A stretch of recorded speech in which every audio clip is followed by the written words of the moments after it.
ತರುವಿನ ನೆರಳು ಕೊಡುವಂತ ಸುಖವು ಕೊಡುವನು ಕೃಪೆಯ ದಿನವು.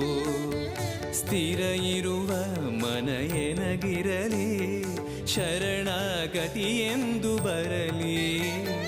ಭಗವಂತನ ಪ್ರಿಯ ಮಗನಿವನ ಸಾರಿ ಬದುಕು ಇರಲಿ.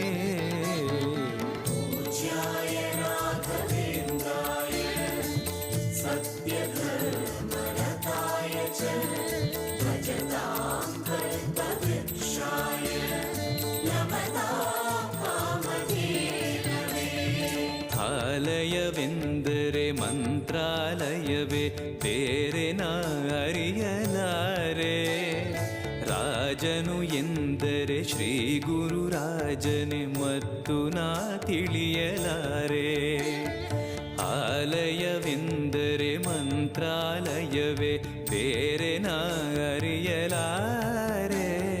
ರಾಜನು ಎಂದರೆ ಶ್ರೀ ಗುರು ರಾಜನೇ ಮತ್ತು ನಾ ತಿಳಿಯಲಾರೆ. ಸಾಗರವ ಭವ ಸಾಗರವ ದಾಟುವ ವೈರಾಗ್ಯ ಕೊಡುವ ಶಾಶಿರದ ಹರಿನಾಮವನ ಜೀವದಲ್ಲಿ ಇಡುವ.